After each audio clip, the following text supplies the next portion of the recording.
A 6.9 magnitude quake jolted Davao del Sur yesterday, killing at least 4 people, including a 6-year-old girl, and injuring at least a dozen.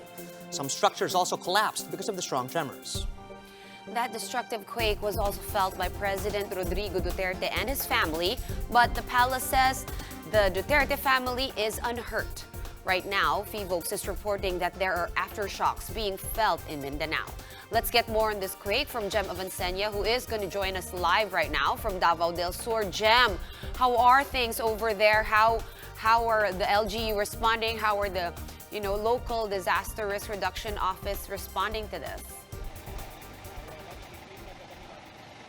Sean Charles, search, rescue, and retrieval operation continues here in Padada, Davao del Sur.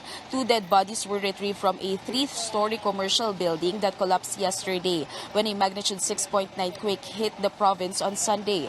They were identified as Evangeline Artiaga, 71 years old, and Elsa Ababon, 57 years old. According to Municipal Disaster Risk Reduction and Management Officer Engineer Luca Doya, they're still looking for 7 missing persons. They're also hoping to find more survivors underneath the rubble.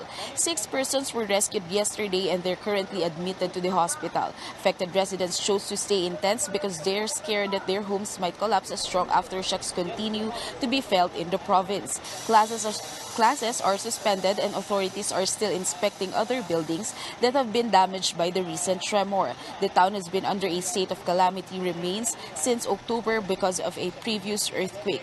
Governor Douglas Cagas is asking for help, and he said that they need tents, and he's also requesting relief goods for the victims of the earthquake in the province. Sean Charles.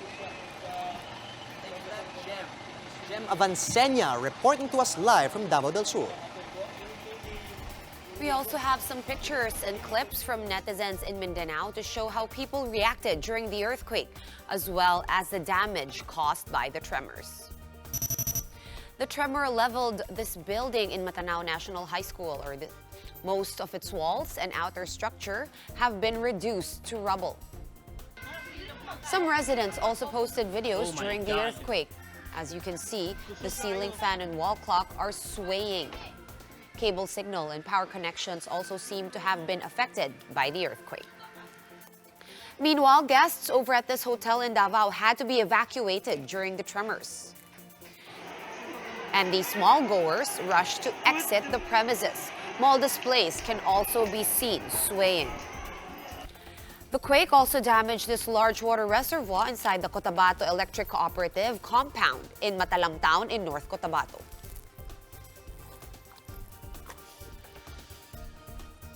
For more updates on the quake, we have with us on the line PHIVOX Director and DOST Undersecretary Renato Solidum.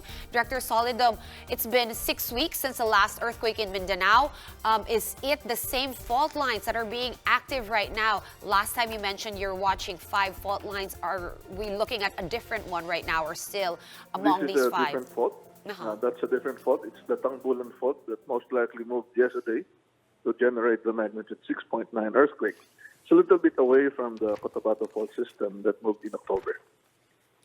All right. So would there be any relation between the tremors in Davao del Sur to the ones recorded in Cotabato weeks ago? Or are these completely independent from each other?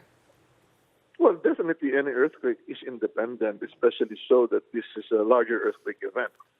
It comes from a different fault. But whether the series of earthquakes in October triggered the movement of the fault here in Davao del Sur, that is a question that needs to be studied. It's a little bit far, as mentioned. So at an initial assessment, it may not be related at all, but we still need to confirm it, if ever. Right, pending that confirmation, Director Solidum, we understand that there are some aftershocks to be expected. Is the worst over for this set of, with this earthquake at least? Well, whether it's related to the Cotabato earthquake or not, that's not related at all to the possibility of the aftershock, because the fault has moved. It can generate responses as adjustments of rocks will happen all over, and aftershocks can happen. And so far, the largest magnitude earthquake was 5.2 yesterday. Now, the Tangbulan fault can generate a 7.2 magnitude earthquake. The energy released yesterday was only a magnitude 6.9. So there is possibility that similar-sized earthquake or slightly larger earthquake can happen.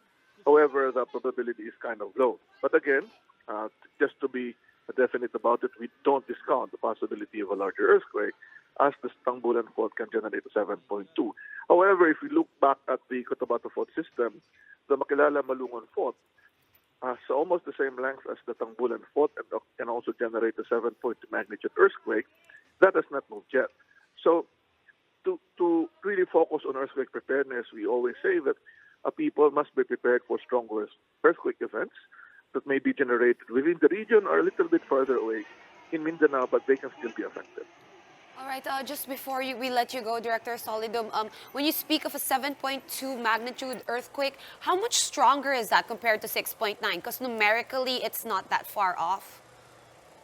Well, it's a little bit different because one unit of magnitude is 32 times different, right? So it's much stronger than the 6.9. 6.9 is considered a strong earthquake, but anything magnitude 7 or greater can be considered a major earthquake. So the intensity can even reach at intensity 8. All right, thank you as usual for your wisdom on earthquakes. FIVOLC's Director Renato Solidum, thanks for your time. Thank you.